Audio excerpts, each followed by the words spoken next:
Susan Kowalski crossed the morning coaching road with the butcher's basket hooked over both forearms, because if she held it in one hand, the wire handle bit too deep and her fingers lost feeling by the first milestone.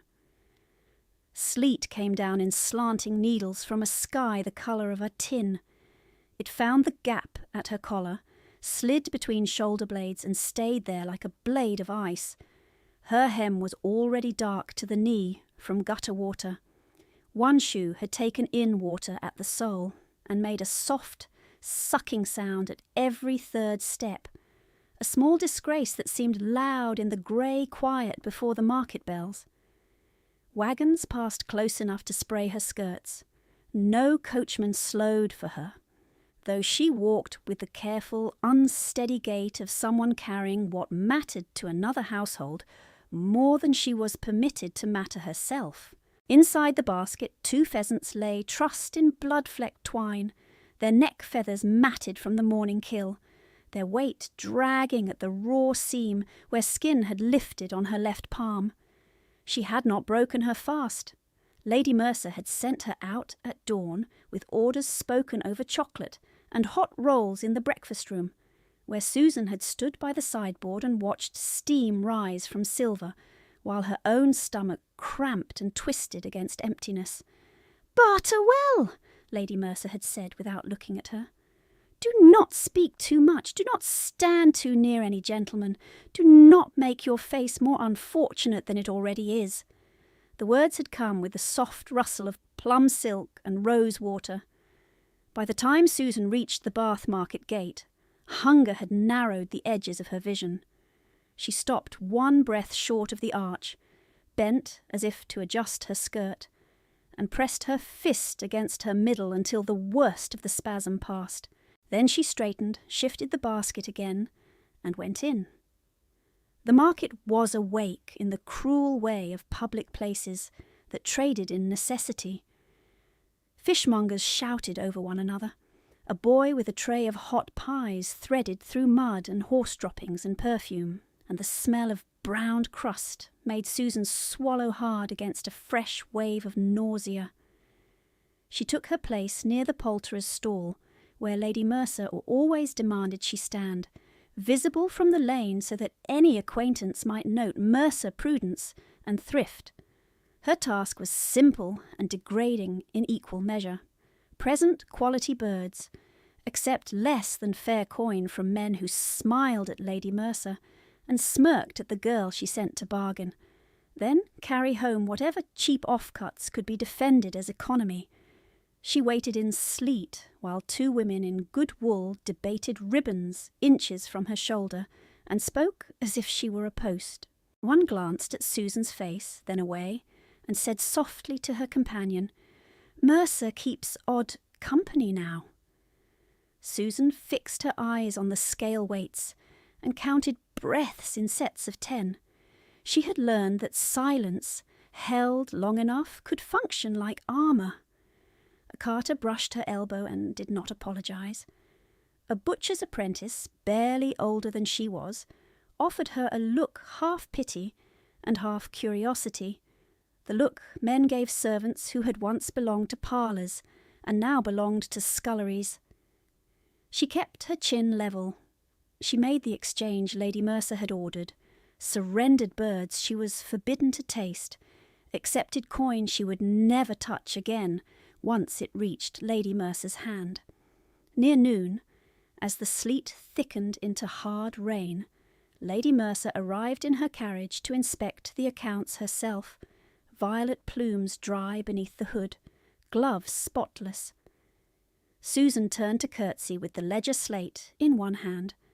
Her wet sole slid on the polished cobble.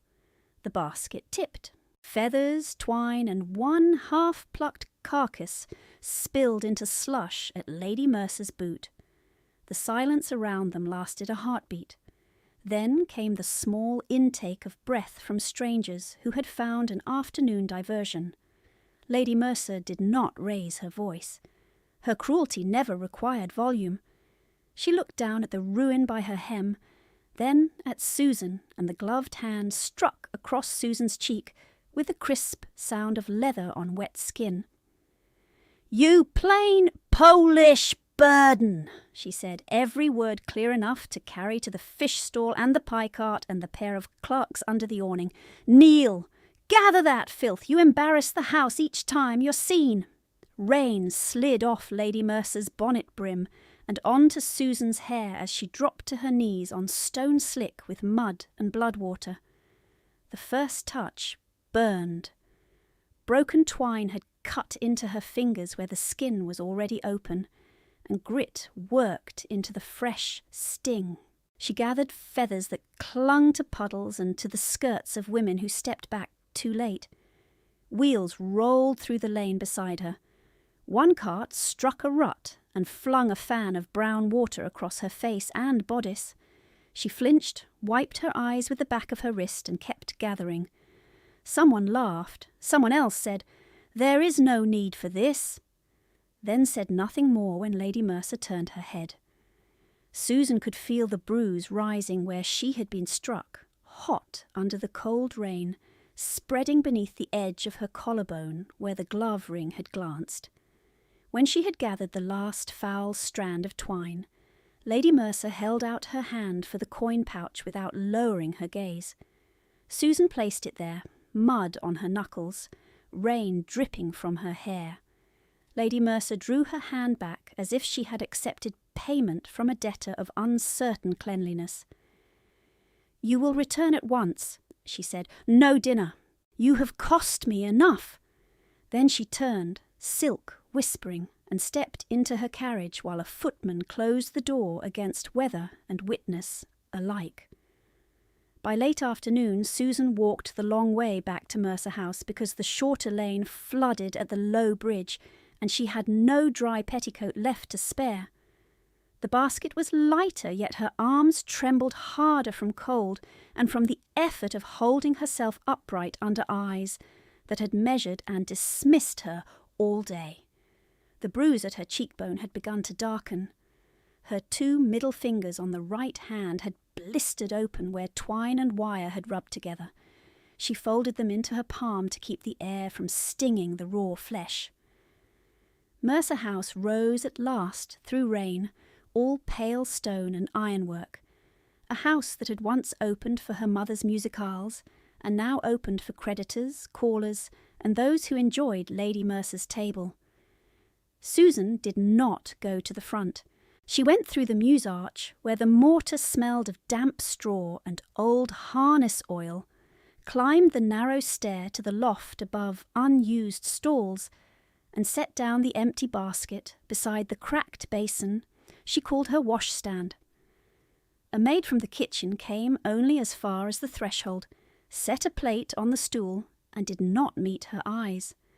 2 stale heel ends of bread, a rind of hard cheese no wider than 2 fingers. "Lady Mercer says you embarrassed the house," the maid murmured. "This is what remains." Then she was gone. Susan sat on the edge of the rope bed and ate slowly so her stomach would not revolt from speed. The bread scratched her throat. The cheese tasted faintly of cellar mould. Rain ticked against the single pane, and through the cracked boards beneath her she could hear horses shifting in stalls below, warmer than she was, better blanketed, better fed. No one came to ask whether she was hurt. No one came to ask whether she had sold well. Her labour entered the household accounts. Her body did not. When darkness settled fully, she unpinned her wet hair and wrung water into the basin until her shoulders shook. She washed her split hands with rainwater gone metallic in the chipped jug, hissed once through her teeth, and wrapped the worst finger in a strip torn from the inside hem of an old shift. There was no fire in the loft. Lady Mercer said coal was for useful rooms. Susan sat on the floor with her back against the bed frame and drew her knees beneath her skirt for warmth. She touched the side of her face and felt swelling under the skin. She touched the bruise at her collar and felt the answering pulse there, steady and unwilling to disappear. Outside, a carriage rolled into the front court, and laughter drifted faintly up from below stairs. then faded behind doors she no longer crossed. She waited until the house settled into that late hush, when servants moved like ghosts and guests drank in brighter rooms, then reached beneath the mattress, ticking where she had stitched a narrow opening with thread the colour of old linen. Her fingers found oilcloth. Inside lay the one object Lady Mercer had never discovered, Captain Jan Kowalski's medical notebook, small enough to hide, weighty enough to anchor her to a self that had not been named Burden. The leather was cracked at the spine. Her own fine copywork filled the margins where her father's hand had gone faint, notes on fevers, poultices, splints, timings, tinctures, measures for pulse and breath. She opened to a page at random and held it close to the candle stub, reading by the weak flame until the letters steadied her breathing and widened the narrow room in her mind. She could not keep warmth. She could not keep food. She could keep this. When the candle guttered and finally died, she slid the notebook back into its hiding place, drew her thin blanket around her shoulders, and lay awake in the dark with hunger twisting low and cold, pressing through straw, counting the creak of beams, and the drip from the eaves until dawn felt less like morning than a sentence. She lay on her side beneath the thin blanket and watched darkness turn from black to charcoal, and because sleep would not come, she counted not beams now, but losses. The loft smelled of damp straw, old leather, and the iron tang from her own split skin. That smell had not belonged to her childhood. Once the upper floors of this same property had smelled of beeswax and starch and orange peel set to dry on the kitchen range. Once, when Captain Jan Kowalski still crossed the threshold with rain on his greatcoat and laughter breaking the solemn line of his mouth, she had run down a polished corridor in stockings too smooth to grip and slid into his knees hard enough to make his boots shift on the floorboards. He had always gone still for one breath before embracing her, as if each return from war required proof that this bright room and this small daughter were not another fever dream from campaign mud. His accent thickened when he was tired. His hands were large and careful. He smelled of cold air, tobacco leaf, saddle soap. On winter evenings he would sit by the library fire with the medical notebook open across one knee, and she would copy each line he dictated in a disciplined hand, because he said precision in writing saved lives, as surely as precision in stitching. Again, he used to tell her when her letters leaned, a pulse cannot be guessed. A dose cannot be guessed. You will make the line true. He had not spoken to her as one speaks to an ornament.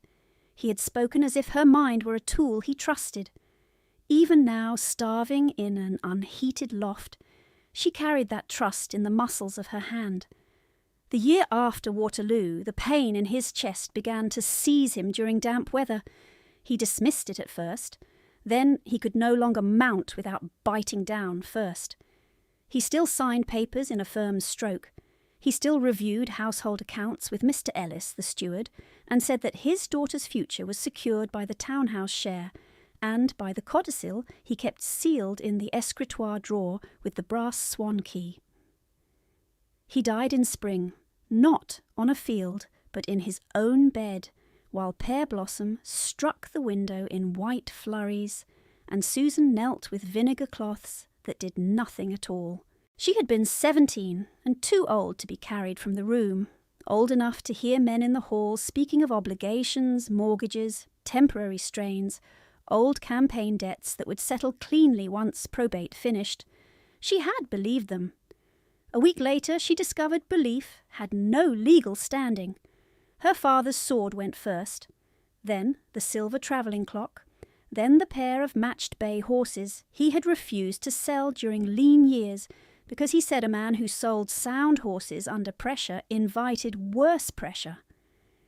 By midsummer, she learned that pressure had entered the house and sat at table. Her mother, Helena, survived him by 11 months. Grief thinned her quickly, then fever took what grief had left. Yet, before fever, there had been the second marriage, arranged in that frantic season when widows with daughters were measured not by sorrow but by arithmetic. Mr. Mercer came with polished boots, excellent references, and the practised concern of a man who understood that rescue could be framed as generosity. He spoke gently to Helena and called Susan my girl within a fortnight. He wore expensive broadcloth and carried ledgers tied in ribbon. He promised stability, legal guidance, and protection from the creditors who arrived in pairs and never removed their hats in the hall. Helena, who had once played Schubert in candlelight while officers listened in reverent silence, signed the settlement with fingers that shook only once. Susan had stood by the pianoforte and watched ink dry on paper she was not invited to read. "It is a practical marriage," Helena whispered that night, while pinning up Susan's dark hair with hands gone too thin. "Practical can still be kind." For one season it seemed almost true. Then Mr. Mercer's health failed abruptly after an autumn riding accident, and before the mourning cards had yellowed, his sister, Lady Agnes Mercer, arrived to assist with the transition. Lady Agnes Mercer entered under a cloud of lavender and authority, her silk rustling like a warning as she crossed each room and renamed each object by ownership. She was not old. She was not loud. She was relentless. Within a month she had moved Helena to the smaller chamber on the north side for quiet, dismissed Mrs. Dent from the nursery for inefficiency, reduced kitchen portions for prudence, and placed her own daughters, Miss Lavinia Mercer and Miss Corinne Mercer, in the front rooms with the best morning light. Helena's fever worsened in that same cold fortnight.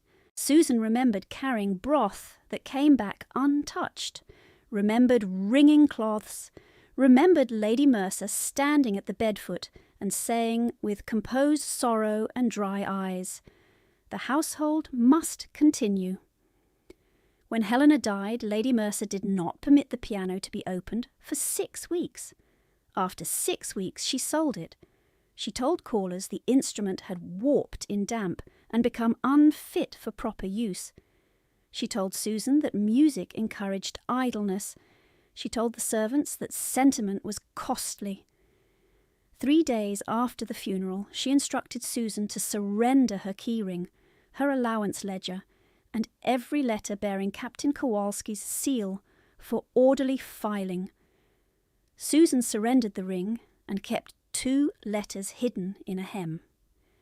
She never saw the rest again. What Lady Mercer could not seize by key, she seized by repetition. By the second winter under her rule, every room in the house held revised history. Debts that had been modest became catastrophic in her telling. Loans already paid were copied into fresh books in a different hand. Susan's maintenance, once a father's provision, became charity extracted from Mercer generosity. The old steward, Mr. Ellis, objected in the library with the door half closed.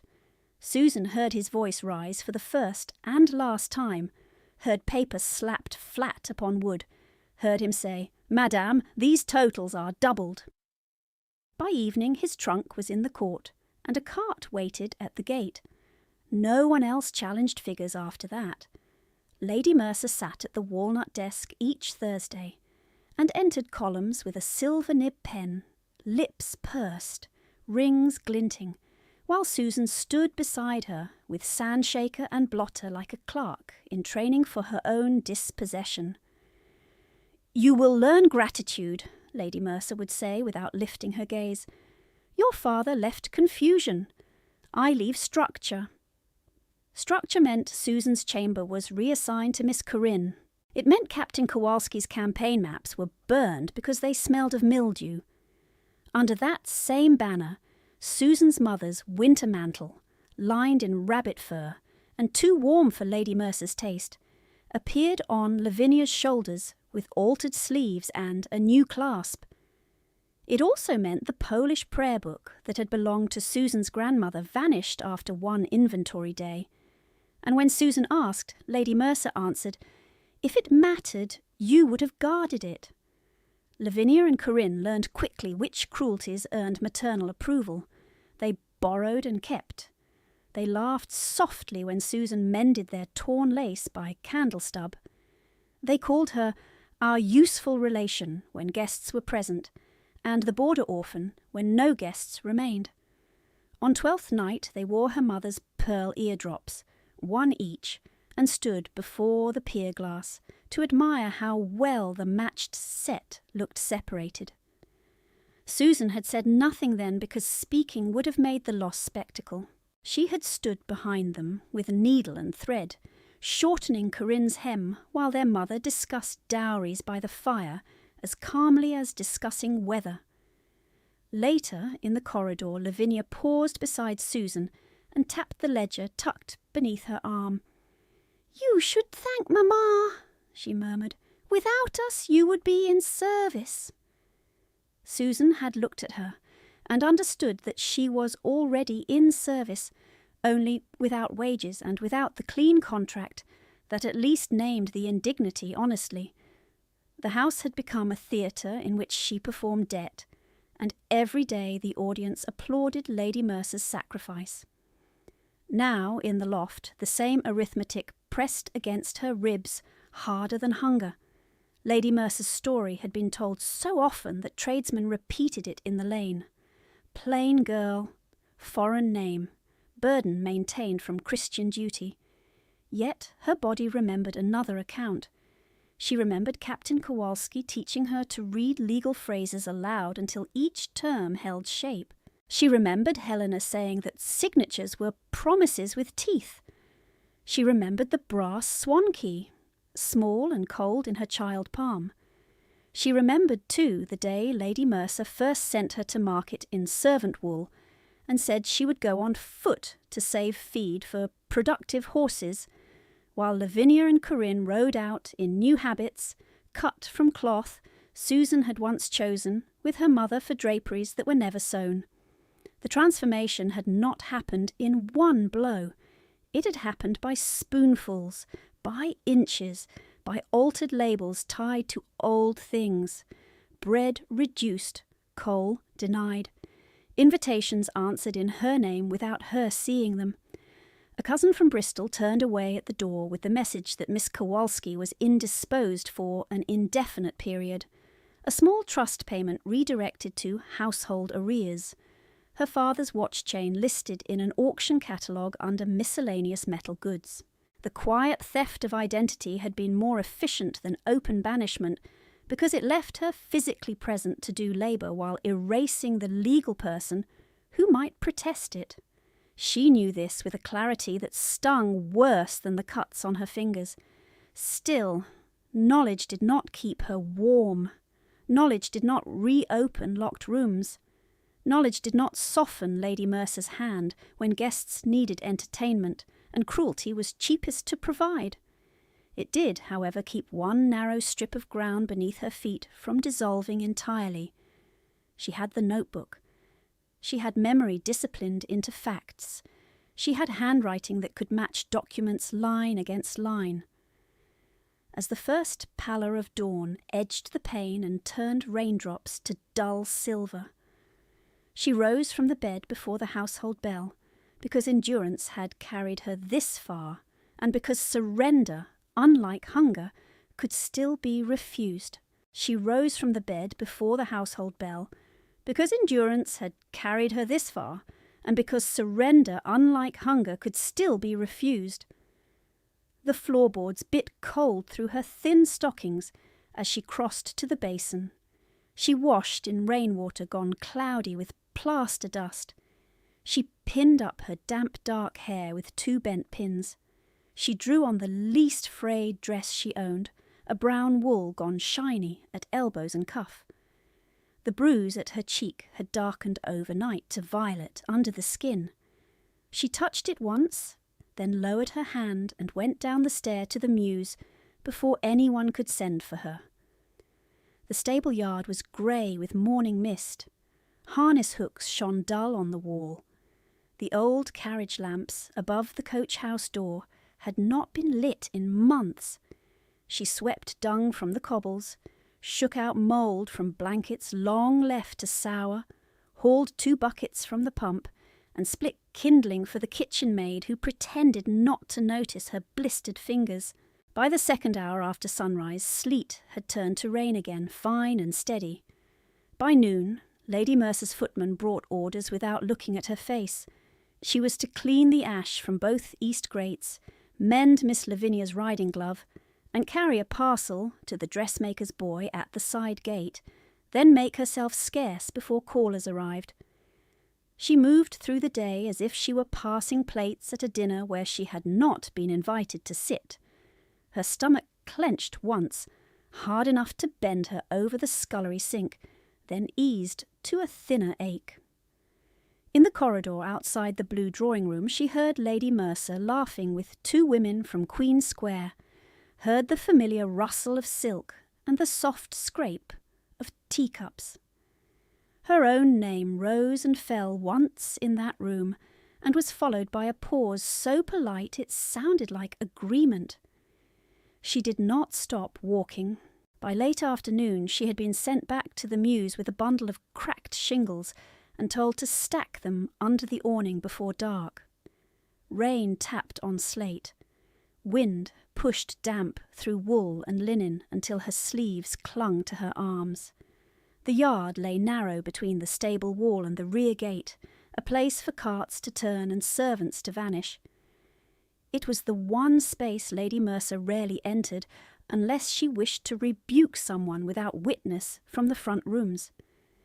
Susan set down the bundle, straightened slowly against the pull in her lower back, and listened to the house behind her settle into evening routine, knives laid for supper she would not taste, doors closing on warmth she would not share. The sound came then, a heavy scrape against the gate, a low thud, another scrape, weaker. She turned with the last shingle still in her hand. Something enormous pressed through the half-latched gate and stumbled into the yard. It was a wolfhound, grey as storm water, taller at the shoulder than her hip, coat plastered dark by rain. One side of its collar hung torn, leather split through at the buckle. Blood had clotted in the fur along its flank, and fresh red thinned in the rain as it moved. The dog took 3 uneven steps, stopped as if the cobbles shifted beneath it, and lowered itself heavily beside her boot with a breath that shook its ribs. Susan dropped to her knees in wet grit. Fear came first, bright and practical. A wounded hound of that size could break her wrist with one turn of its head, but the animal only lifted its eyes to hers, amber and glassy with pain, then laid its muzzle on the hem of her skirt as if it had reached the one place it intended to reach. "Easy," she whispered, though her own pulse hammered so hard she could hear it. "Easy now." The gate banged once in the wind behind them. No one in the house heard.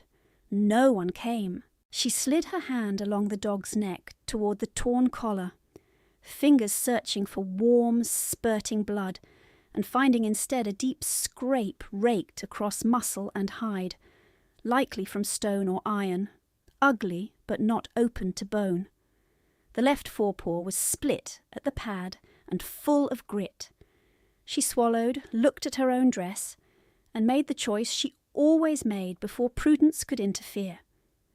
She pulled at the knot of her clean petticoat, tugged until the seam gave, then tore strips with both hands while the wind drove rain under the awning. "Do not bite me for helping you," she murmured.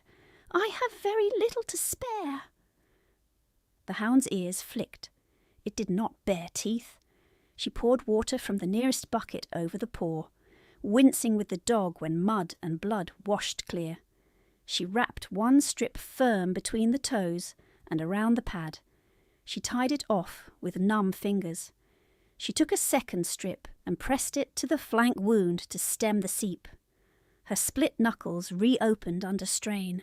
Thin blood from her hand marked the grey fur and disappeared in rain. A wheel struck the lane outside, then another. Hooves hit stone at speed and checked hard enough to ring through the yard like a warning bell. Susan looked up sharply. Through the slats of the gate she saw the black flank of a carriage, lamps already lit against the dim. The crest on the door flashed in wet light, a thorned crown above a shield she had seen only on legal notices and invitation cards she had once carried to her mother. Ravenswood. The rear gate was shoved wide. A groom in dark livery entered first, scanning the yard. Behind him came a man who seemed to bring the cold in with him. Tall, broad through shoulders and chest under a rain-dark greatcoat, dark hair wet at the temples, jaw cut hard enough to look carved. He stepped down from the carriage without haste, boots striking water-slick cobble, and his gaze found the hound at Susan's knees as if there were no other point in the world. "Return my dog." His voice was low and flat, not loud. Command did not require volume when rank carried it. Susan rose too quickly, nearly slipped, and caught herself with one hand on the wall. She dropped into a curtsy that ended half-formed because the hound leaned against her skirts and would not release her. Rain traced cold lines down her neck. "Your Grace," she said, breathless with surprise and effort both. "He is hurt." The Duke of Ravenswood halted one pace inside the gate. He had been moving toward the dog. Now he stood still, eyes shifting once from the makeshift bandage at the paw to the torn strip of petticoat in her hands, to the bruise at her cheekbone, to the darker mark blooming beneath her collar where wet wool clung. His expression did not soften. It sharpened. "I can see that," he said. "Stand aside. I must tie this first. It is my hound. He will lame if grit remains in the pad." For a moment the only sound was rain striking slate and the horse outside blowing hard through its nose. She was aware suddenly and entirely of the state she stood in before him. Hair escaping pins, sleeve ripped at the cuff, hem soaked black, fingers raw and stained, chin lifted out of habit because lowering it in front of this man would feel too much like kneeling again on market stone. She knew who he was. Everyone in Bath knew. Alistair Thorne, Duke of Ravenswood, widower, landholder, man whose tenants spoke his name carefully, and whose equals called him difficult when they meant cold. He looked at the hound, then back to her. "Finish it!" The word fell between order and permission. She crouched again at once, tied the last knot tight, and stroked the dog once along the neck to calm the tremor in its muscles. When she rose this time, the Duke had moved closer. Rain beaded on his coat collar and did not seem to touch him. The groom waited at the gate with a blanket and a leather case in his hand. "What is your name?" the Duke asked. "Susan Kowalski, Your Grace." His eyes flicked once to the faded ribbon at her throat where a small brass signet hung under her collar, too plain for ornament, too old to sell for much. The look lasted less than a breath and felt like being measured by steel calipers. "Kowalski," he repeated, as if testing the syllables for weight. The back door to the house flew open before she could answer. Silk rustled over wet stone. Lady Mercer descended the 2 steps into the yard with lavender scent preceding her, plum cloak held above the mud by one gloved hand. Miss Lavinia and Miss Corinne hovered in the doorway behind, bright in candlelight, faces sharpened by curiosity. "Your Grace," Lady Mercer said, all polished warmth. "What an unforeseen honour at our back gate." The Duke did not turn fully toward her. "My hound strayed." "And found exactly the wrong hands," Lady Mercer said lightly, eyes sliding to Susan with practised contempt. My late brother's stepchild has a talent for attaching herself where she's not invited. I do apologise for any appearance of impropriety." Susan felt heat rise under cold rain. She kept silent. Speaking now would feed the tableau Lady Mercer wanted. Lady Mercer continued, each word sweetened for display. "She has been warned not to meddle with gentlemen's property. One cannot cure a nature inclined to grasping." The Duke's gaze shifted to Lady Mercer at last. "Your stepdaughter bandaged a wounded animal in the rain." Lady Mercer laughed softly. "My ward is no daughter of mine, Your Grace. She is an expense I have borne out of charity. If she expects payment for harbouring what is yours, I can assure you she has no authority to negotiate on behalf of this house." "I asked for none," Susan said, before she could stop herself. Her voice came rough from cold. "I asked only for water." Lady Mercer's head turned sharply. "You speak when spoken to." The Duke's eyes returned to Susan. "Did she strike you?" The question landed without preface. Susan's throat tightened. Denial rose by instinct, old and immediate, the reflex that kept peace for an hour at a time. She met his gaze and found no courtesy there, only demand for fact. "I fell at market," she said. "Liar," he said, not loud, not cruel, merely exact. "The mark at your cheek is from a ring. The bruise at your collar is from a hand." Lady Mercer drew a breath as if front itself could erase observation. "Your Grace, this is grotesque. Household discipline is not a matter for—" "For what?" the Duke asked. The words stopped her for one beat. Rain ran from her bonnet brim. In the doorway, Lavinia looked away first. By the first week of November, darkness came before supper in Bath, and it gathered now around the mews so quickly that the carriage lamps painted every face with hard gold and shadow. Susan became aware of servants watching from cracks in doors, of the groom still holding the blanket, of the hound leaning against her leg as if choosing a side. Lady Mercer recovered with visible effort. "Susan, go inside and scrub the kitchen grates as you were told. At once." She looked back to the Duke. "You see how she stands. Defiant, ungrateful." Susan did not move. If she left, the dog would be dragged with no treatment beyond haste. If she stayed, Lady Mercer would strike later where no Duke would witness. She measured both outcomes and stood where she was. The Duke held out his hand toward the groom, without turning. The leather case was placed in it. He opened it, removed a small wrapped packet and a stoppered vial, then offered both to Susan, not to Lady Mercer. "For the flank, clean water first, powder after, twice tonight." Lady Mercer stepped forward. "You will hand that to me." He did not look at her. "No." The single syllable settled in the yard like a gate dropping into place. Lady Mercer's mouth thinned. "She does not keep medicine. She loses what she is given. She has no room fit for a dog." "I noticed," he said. Susan took the packet because refusing would insult rank and harm the animal in one motion. Their fingers did not touch. The vial felt warm from his palm despite the rain. She tucked it into her sleeve, suddenly aware again that she was shaking. The Duke bent then, one knee to wet stone, and spoke to the hound in a tone she had not heard him use for anyone else. "Bran, come!"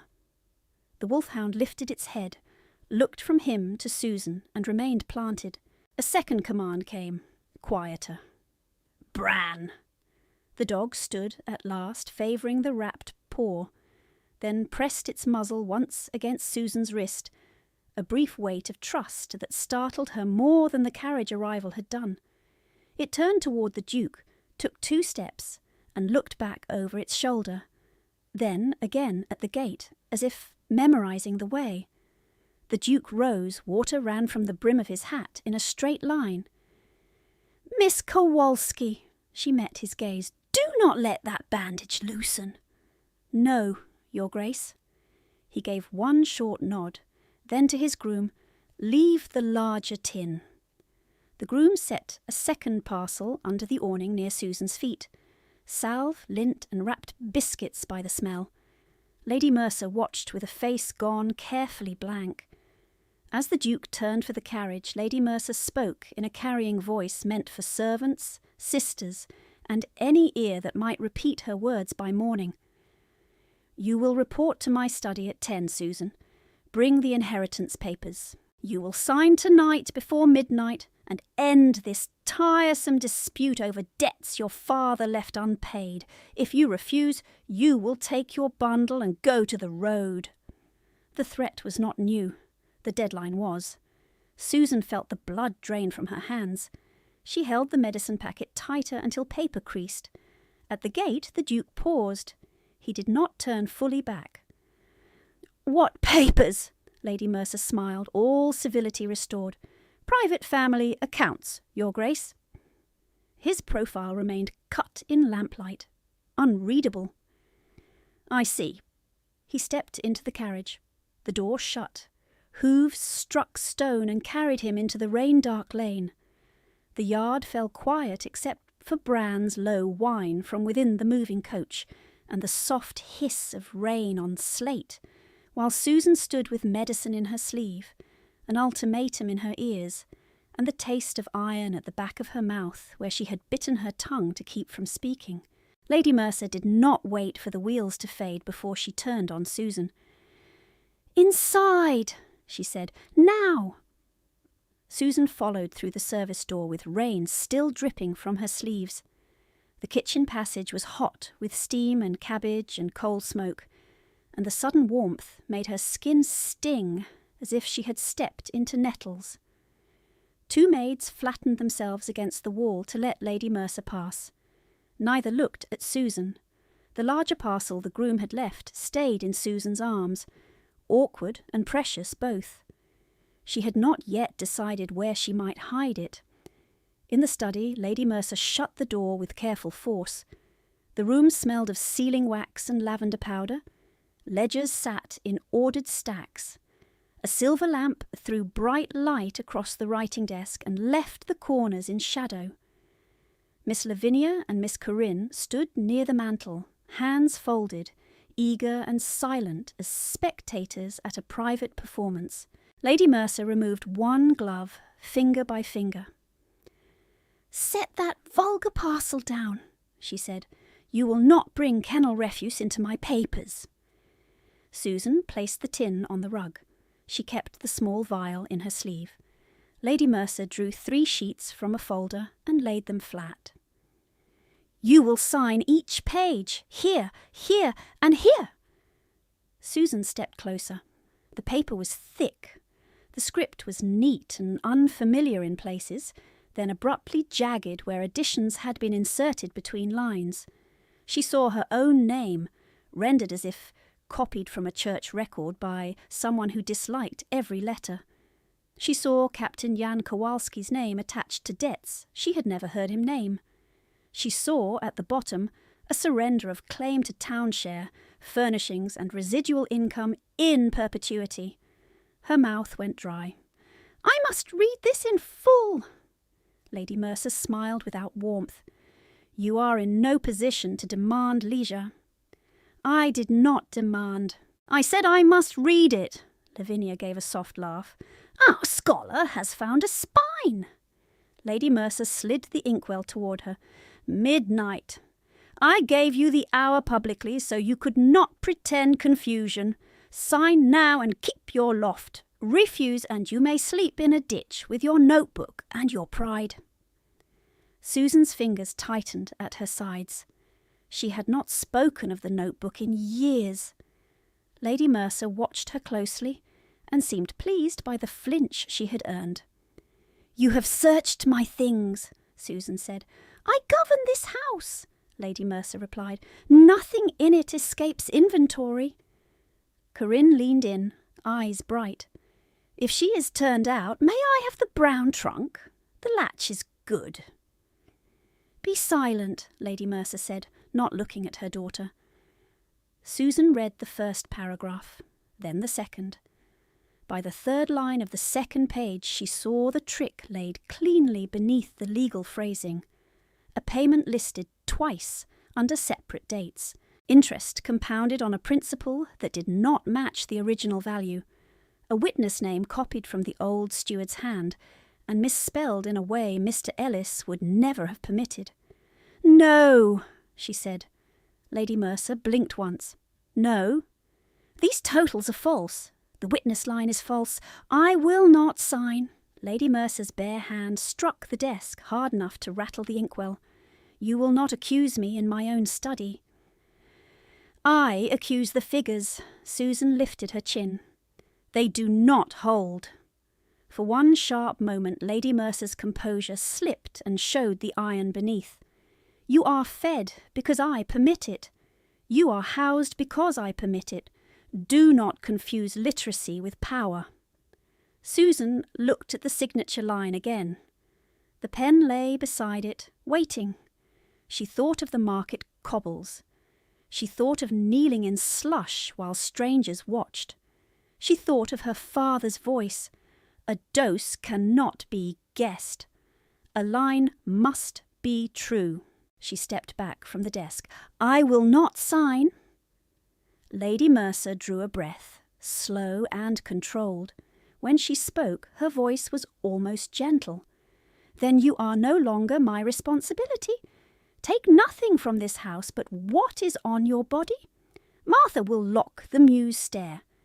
If you are found on the property after midnight, I shall call constables for trespass." Lavinia's mouth curved. Corinne looked disappointed that there would be no further scene. Susan turned for the door with her face burning and her hands cold as stone. At the threshold Lady Mercer spoke once more. "If you seek rescue from noblemen at back gates, remember this. Gentlemen retrieve what is theirs. They do not collect strays." Susan did not answer. She walked out before her voice could shake. By 8:30 the rain had hardened it to a fine, relentless sheet that blurred the lamps along the rear lane. Martha the maid stood at the service door with eyes swollen from kitchen smoke and pity she dared not show. She held out a thin shawl, Susan's old one, mended so many times the weave had gone soft as gauze. "I am sorry," Martha whispered. "She has sent Jenkins to bar the loft." Susan nodded and took the shawl. "Thank you." Martha's glance dropped to the parcel at Susan's feet. "Will you leave that?" Susan bent and lifted the tin. "No." She stepped under the awning beside the Mews wall and stood with her bundle while the household lights shone warm through rain-streaked panes. Laughter drifted faintly from an upper room. A violin tuned once, then fell silent. The lane smelled of wet horse and coal and drain water. Her hair loosened at the nape and clung to her neck.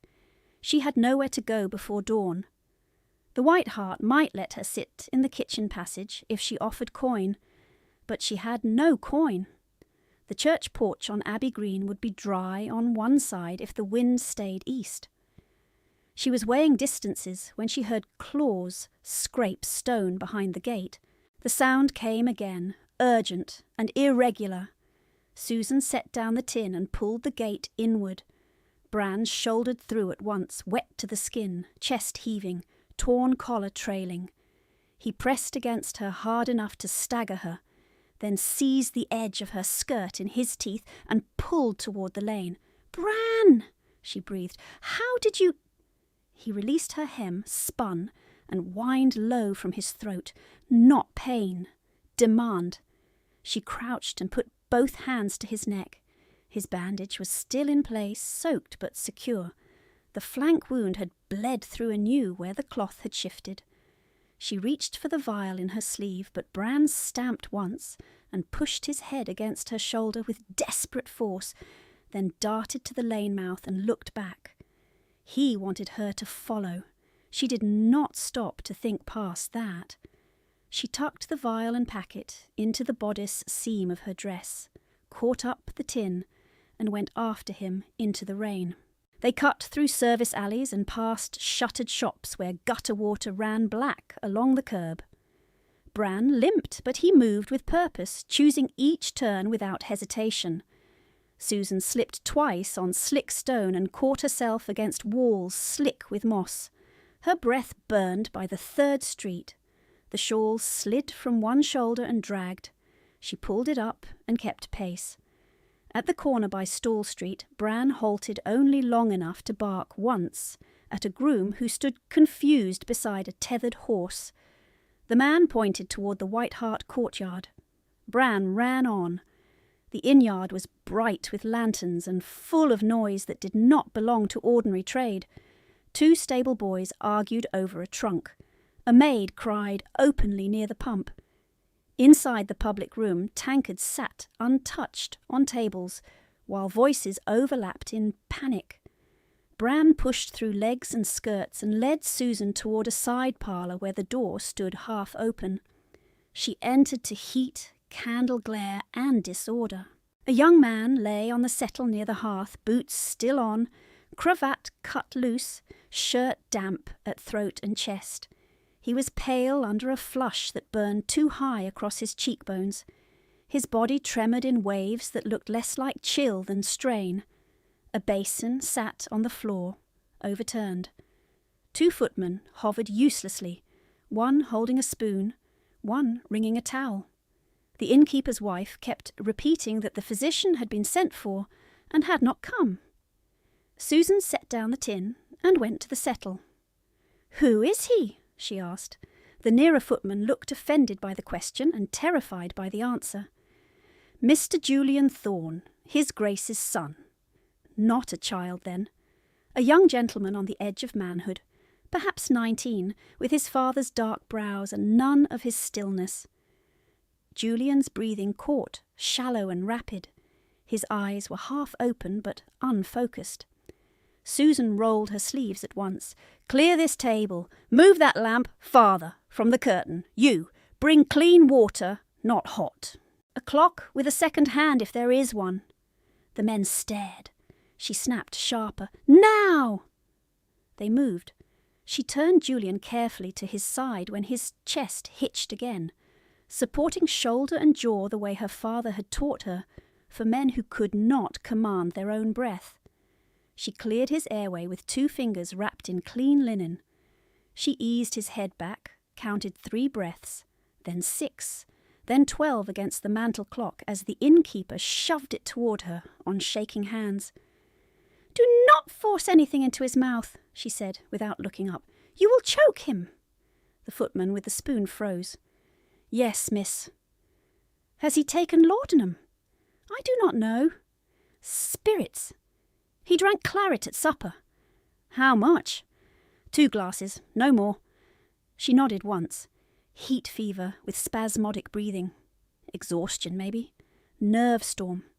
She had seen soldiers break into the same hard shudder after days, without rest and then collapse.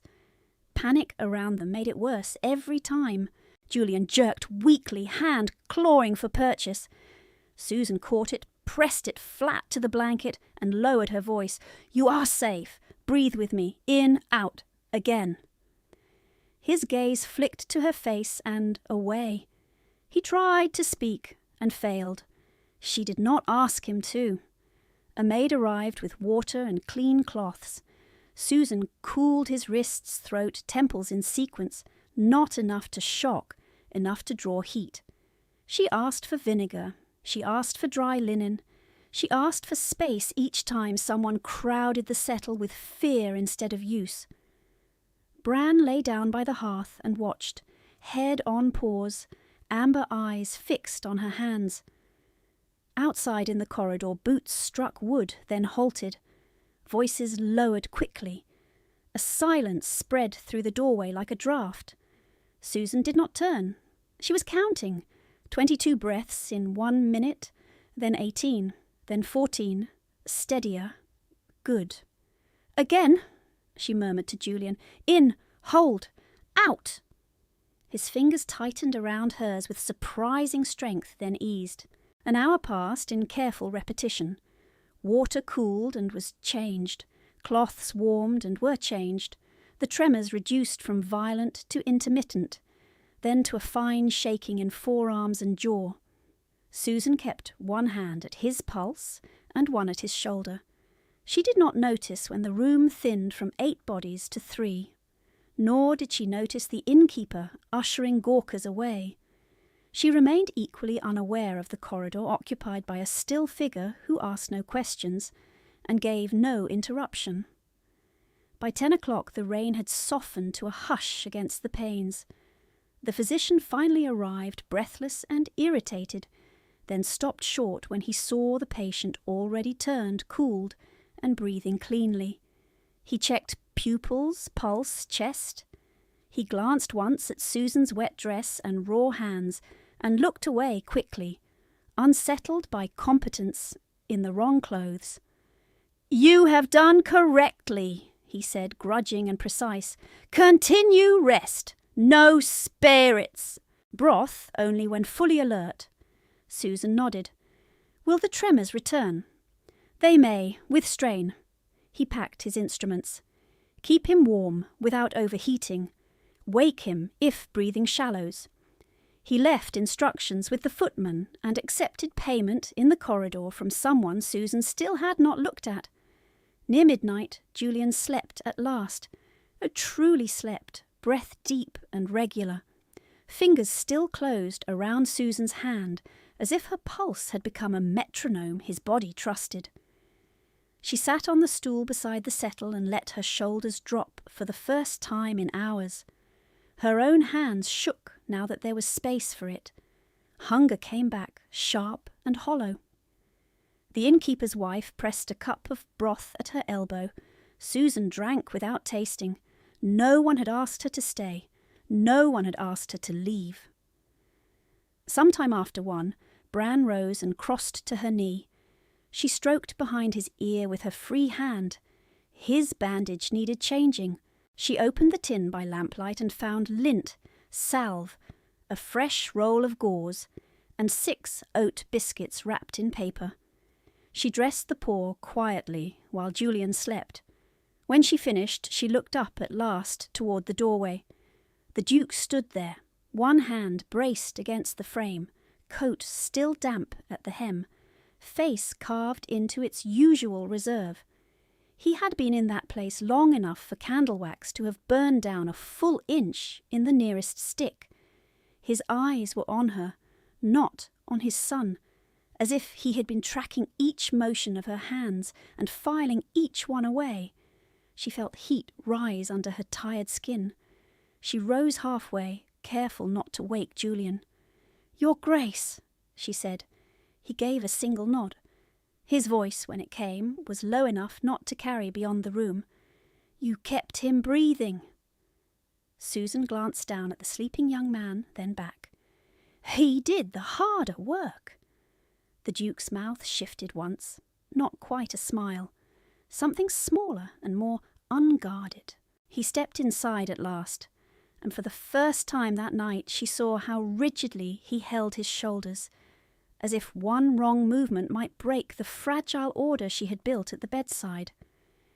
He came no closer than the end of the settle. His gaze took in the clock, the wet cloths folded in a neat stack, the cleared airway basin replaced and clean, the physician's note tucked under the lamp weight, Bran's fresh bandage, Julian's hand still anchored to hers. "You have training," he said. "My father taught me to observe before I act." "Most people do not." She didn't answer. Weariness pressed at her eyes. The room smelled of tallow and wet wool and fever sweat fading at last into ordinary human warmth. From the hall below came the muted sounds of the inn settling toward morning. A chair scraped, a door latched. Rain thinned further, then stopped. The Duke looked at his son for a long moment, then at Susan's fingers trapped gently in Julian's sleeping grip. He remained where he was, silent and watchful, while candlelight trembled on the brass clock and the first pale hint of dawn touched the window glass. The first pale hint of dawn touched the window glass, and Susan understood that if she shifted even a finger, Julian would wake into fear again. His hand lay over hers, fever-warm and finally slack with exhausted sleep, yet each time she tested the smallest movement his brow tightened and his breath shortened. She stayed still. The stool pressed hard under her spine. Her skirt had dried in stiff folds at the knees. Her stomach had narrowed into a dull, steady ache that felt almost distant beside the relief of hearing regular breath at last. The Duke remained at the end of the settle, one hand on the carved wood, gaze fixed on his son's face. He had removed neither gloves nor greatcoat. Rain had darkened the cloth to near black. Water still marked the floorboards where he stood. "Will he wake if you move?" he asked. "Yes, Your Grace." Her voice came quiet from long use and little rest. "Or he may not wake fully, only struggle. I would not risk it yet." He gave one short nod. "Then you will remain." A command, no softening, no apology, yet it landed like shelter. She looked down at Julian's fingers around hers. "I was turned out at midnight." His eyes shifted to her at once. "By whom?" "Lady Mercer." "For what offence?" "For reading before signing." He held her gaze. "What were you ordered to sign?" "Renunciation of claim to my father's property." The words felt dry, legal, ugly in her mouth. "With debts inserted that are not true." His jaw tightened. "Barely." "Did you sign?" "No." The single syllable left her almost without breath. She had defended it for hours and still half expected to be told she had imagined the right to refuse. Something in his face altered then, not warmth, not anger exactly. Anger, a harder form of attention. He turned toward the doorway without raising his voice. "Fenwick!" The groom appeared at once, as if he had been waiting in the corridor with his hand already on the latch. "Food, broth, bread, tea, not sweet, and dry wraps for Miss Kowalski's hands." "Yes, Your Grace, no delay." Fenwick vanished. Susan swallowed. "That is not necessary." The Duke looked back at her, and now the steel in him came fully clear. "You are shaking." "I am tired." "You are underfed." She felt heat rise along her throat, sharp as shame. "I did not ask." "You did not need to ask." The words cut through protest cleanly. He stepped closer and crouched beside the settle, careful of Julian's legs, his movements measured to the inch so the mattress did not jar.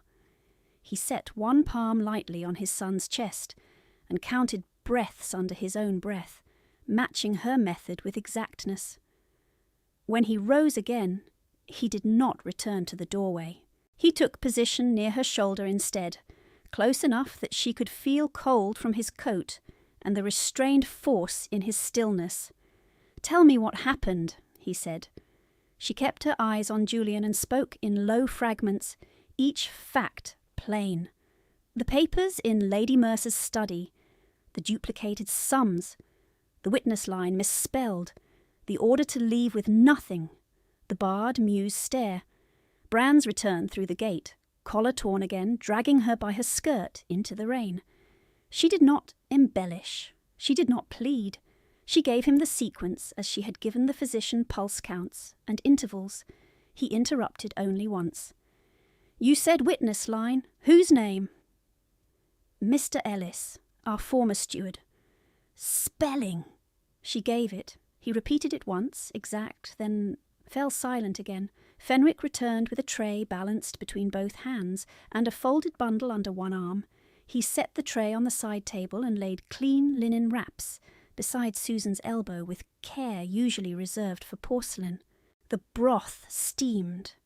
Thick bread, still warm, lay under a cloth. Tea, dark and strong, sent up bitter heat. Susan stared at it and did not move. Julian's grip remained closed around her hand. The Duke took the spoon, tested the broth against his wrist, then held it to her without ceremony. "Drink." She looked up at him. "Your Grace, drink!" The command left no room for graceful refusal. She bent and took the spoonful, then another while he held the bowl steady.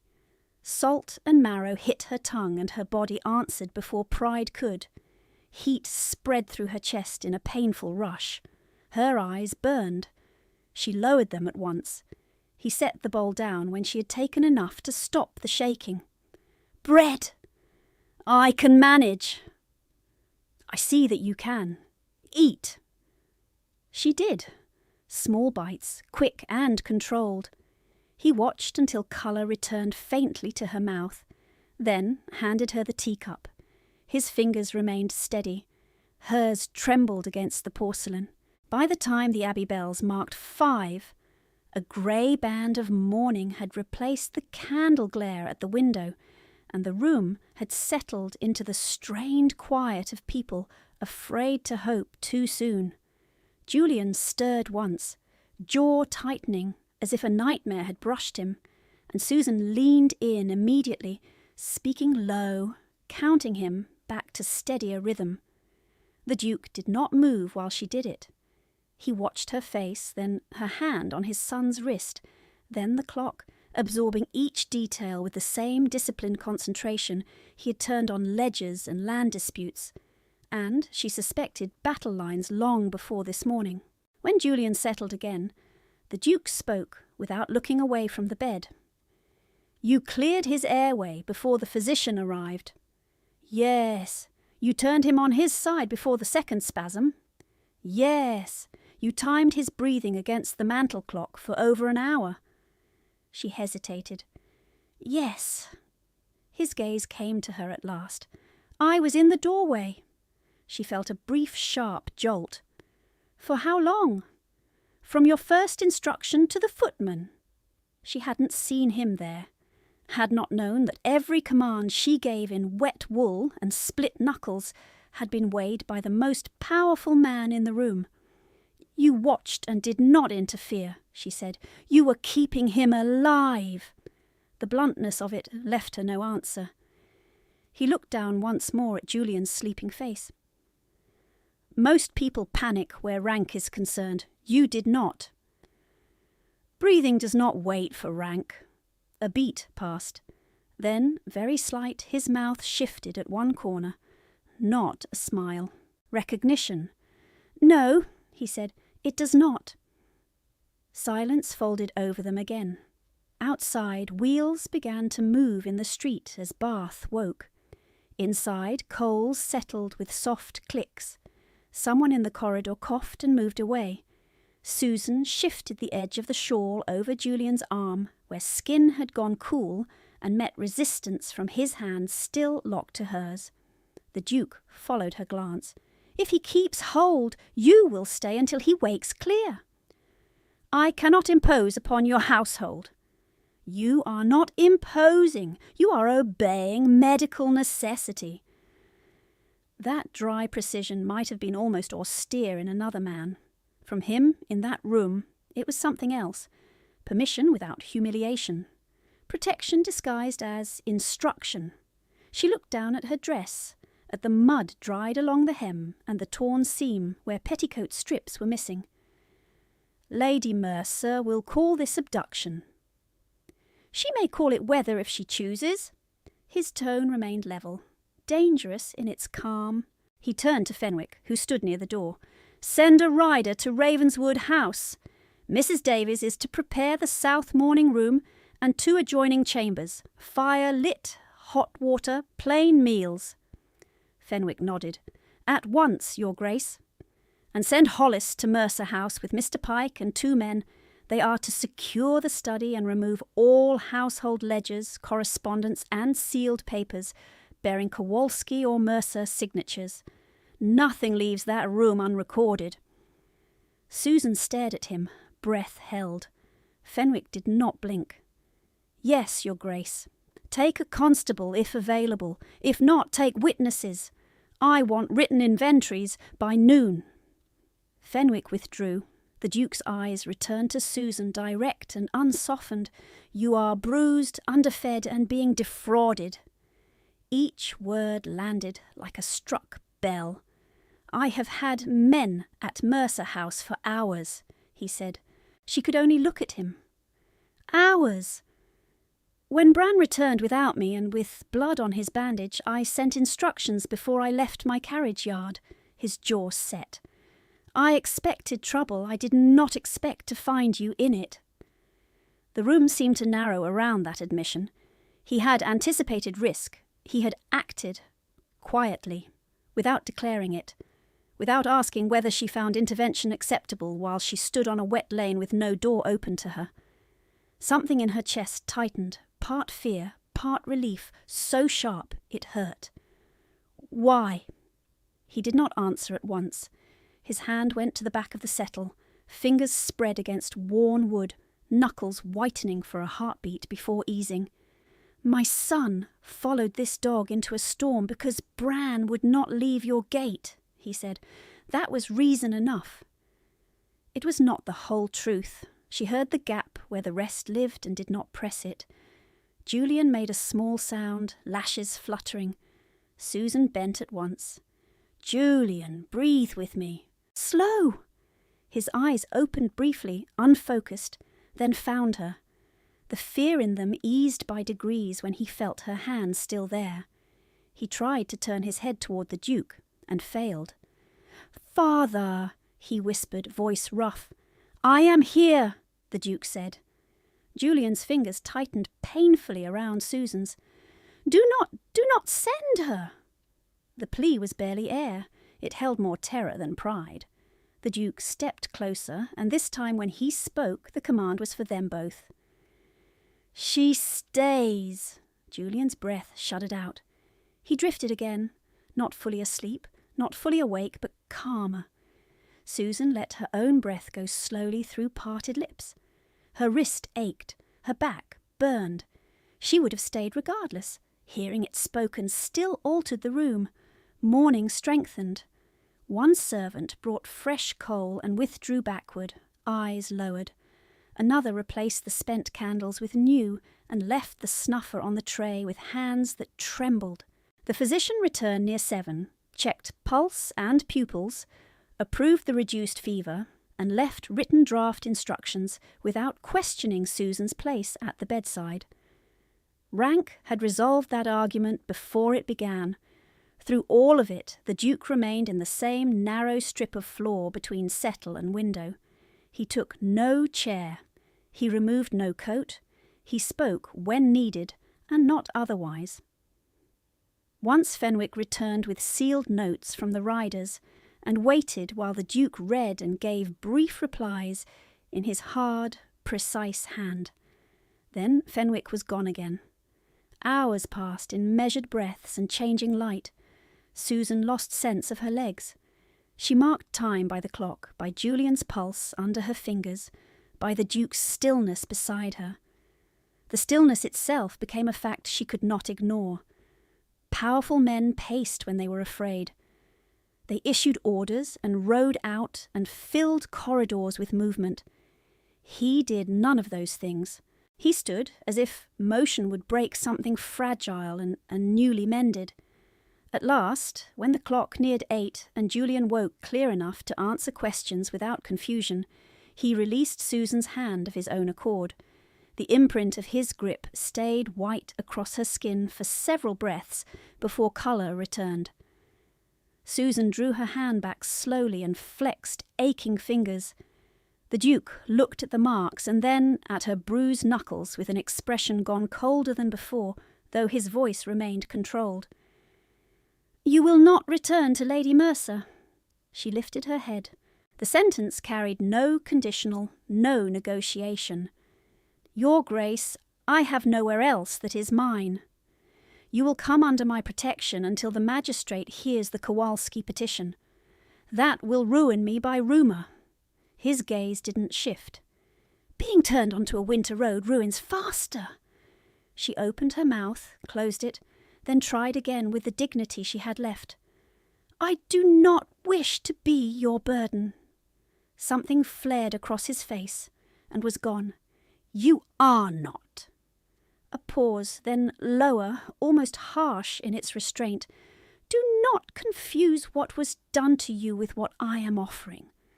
The words struck deeper than any raised voice could have. She sat very still. She could hear her own pulse in her ears and the faint clink of harness from the yard below. He held out his hand, palm up, not touching her, waiting. "Miss Kowalski," he said, "stand." She looked at Julian, now drinking water under the physician's watch. She looked at Bran, sprawled by the hearth with one ear cocked toward her, as if awaiting the same answer. Then she placed her hand in the Duke's and rose from the stool on shaking legs, feeling the exact moment his grip tightened to steady her, and then eased before it could become possession. "Good," he said. The single word was not triumph. It was relief, stripped bare and quickly hidden. "Good," he had said, and the words still seemed to stand between them when Fenwick returned with another sealed note and rain-damp boots. "From Hollis, Your Grace," he said, then glanced once at Susan's face before lowering his eyes. "And from Constable Reed." The Duke broke the first seal, read, and passed the sheet to Susan without comment. Her fingers still trembled from strain, but the handwriting was clear. "Study secured at Mercer House at dawn. 2 witnesses present, 1 constable. Ledgers seized and listed. Locked escritoire opened with a brass swan key recovered from Lady Mercer's private casket. False panel discovered. 1 sealed codicil bearing Captain Jan Kowalski's signet and 2 witness signatures, Ellis and Harrow. Several loose leaves in differing ink hands attached to debt ledgers for review. Her breath caught on the line about the swan key. She had not imagined it. She had not invented memory out of grief. The Duke opened the second note. "Constable Reed confirms chain of custody," he said. "The magistrate will sit at 11. Fenwick waited. "Have Hollis bring every seized document to the chamber," the Duke said. "And bring Mr. Ellis if he can travel." "He is already on the road, Your Grace." Fenwick withdrew. The Duke turned back to Susan. "You will wash, eat again, and come with me." She looked at her torn cuff, the mud gone to dark crust at her hem, Julian's handprint still faint across her skin. "I am not dressed for a magistrate." "You are dressed as evidence." Mrs. Davies arrived from Ravenswood House before 9, efficient and grave, with a plain dark gown, clean stays, stockings, and a travelling mantle that smelled of cedar. She said little while helping Susan change in a narrow upstairs chamber at the White Hart. But when she laced the gown, she paused at the bruise under Susan's collar and tightened her mouth. "I kept house for His Grace's mother," she said quietly. "I know forged accounts when I see them. Stand straight, miss. Men hear truth better when it is spoken without apology." Susan nodded. She tucked her father's medical notebook into the inner pocket of the mantle. She wrapped the small medicine vial and remaining powder packet in linen and gave them to Bran's handler in the yard with clear instructions for the flank wound. She returned the larger tin, now half empty of lint and salve, to Mrs. Davies for the house infirmary and watched her write Susan's name beside each used item before the ledger closed. Nothing was left unaccounted for. By 10, the rain had cleared to a thin silver light. The magistrate's chamber smelled of wet wool, ink, and old stone warmed by 2 small fires. Bench seats filled quickly with clerks, tradesmen, and 2 women from Queen Square who had once looked through Susan in the market and now pretended not to stare. Lady Mercer stood near the front in deep plum silk, with Lavinia and Corinne behind her, both pale, both rigid. Lavinia's gaze met Susan's for 1 second, then dropped, the same retreat she had made in the mews when the Duke asked who had struck her. Mr. Ellis arrived leaning on a cane, older and thinner, but unmistakable. When he saw Susan, his lined face tightened with something close to shame. "Miss Kowalski," he said, I should have returned sooner." "You returned now," she answered. At 11 exactly, Magistrate Bell took his seat. Proceedings began with formalities, then sharpened. Hollis laid out the recovered materials in sequence: original household ledgers, altered copies, loose inserted pages in fresher ink, the brass swan key, and at last the sealed codicil in wax stamped with Captain Kowalski's mark. The Duke did not sit. He stood beside the evidence table, one hand braced on the wood, his profile hard and unreadable. Lady Mercer's solicitor argued first. He spoke of burden, charity, female instability after bereavement, and a ward prone to fantasy.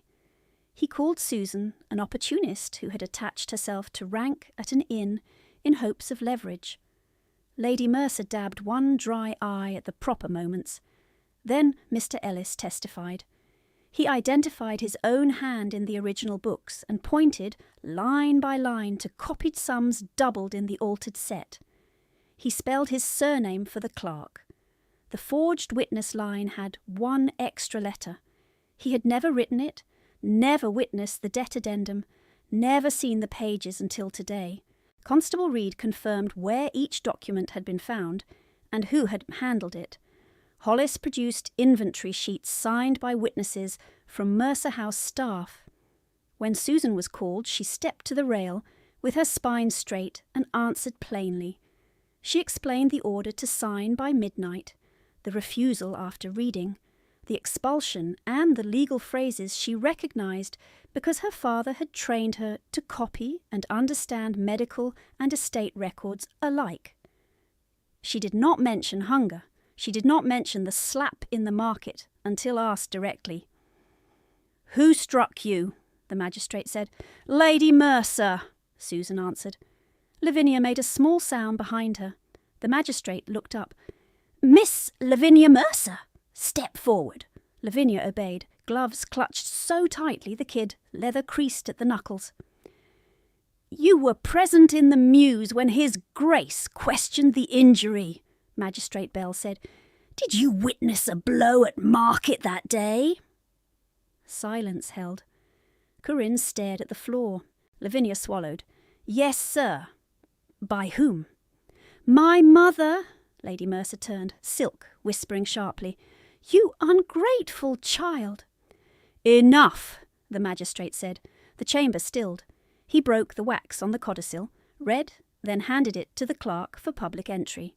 Captain Jan Kowalski had established a protected share in the townhouse and attached income, naming Susan Kowalski sole beneficiary upon reaching majority, with temporary guardianship to be supervised, not absorbed.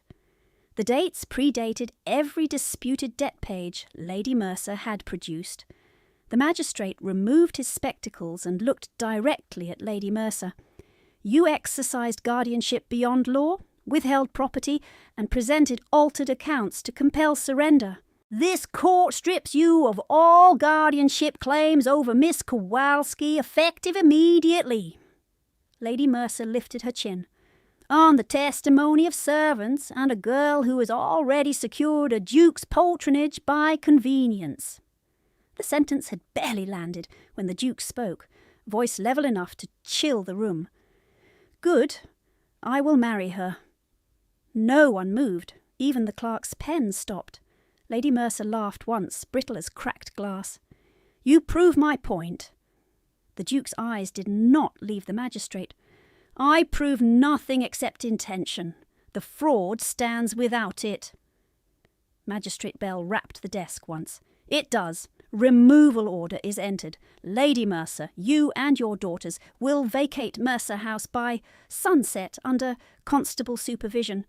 Effects deemed personal may be listed and reviewed. Any attempt to destroy, conceal, or remove estate papers will be prosecuted." Corinne began to cry in tight, angry breaths. Lavinia stood very still, as if speech had finally cost more than silence.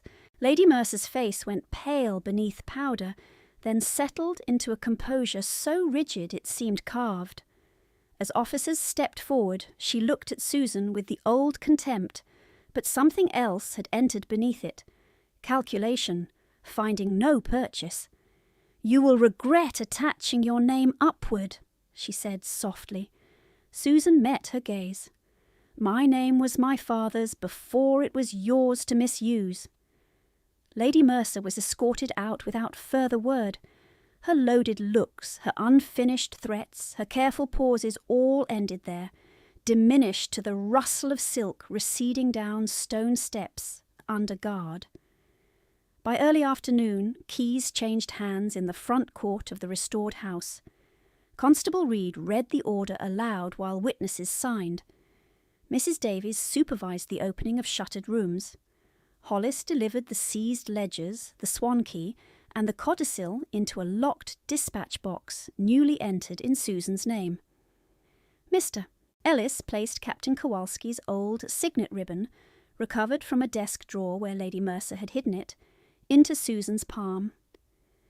"His Grace noticed that ribbon in the rain," Ellis said. "Told Hollis to search for matching seals before dawn. That is how they found the false panel." So that was why the Duke had paused on the syllables of Kowalski and the Muse, why he had looked once at the faded brass and never asked again. At the Muse stair, Jenkins removed the bar under constable watch. Susan climbed to the loft one final time. The room smelled the same: damp straw, old harness, cold. She slit the stitched mattress seam and drew out the oilcloth packet. Her father's notebook was intact. She stood for a moment with it in both hands, then carried it down and placed it herself into the dispatch box beside the codicil and the recovered letters. Physical proof, memory, and law now lived in one lock. When she returned to the courtyard, rainwater still clung in cracks between stones, though the sky had cleared. The Duke waited by the gate with Bran at his side and offered no pressure in his posture, only presence. For the first time since morning there was no clerk speaking, no magistrate writing, no one issuing orders over her shoulder. She stepped toward him and stopped 1 pace away.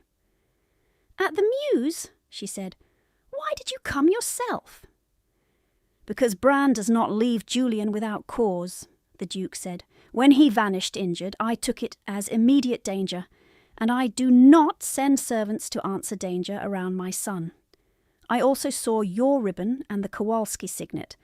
I had reason enough to verify that name with my own eyes before any record could be hidden." She held his gaze for a long breath, then asked, voice low, "Does it hurt to trust anyone now?" His face did not change, but silence moved through him like a visible strain. He looked at Bran, then at her bruised hand, then back to her eyes. The answer did not come in words. Instead, he held out his arm. "If you will have it," he said, each syllable deliberate, "take my name by choice, not as payment, not as debt." Susan looked past him once at the house that had been taken and returned, at open shutters, at Mrs. Davies directing fires to be lit in rooms long kept cold. Then she placed her hand on his sleeve. "Yes," she said. Bran rose and paced between them as they crossed the threshold together into the restored home.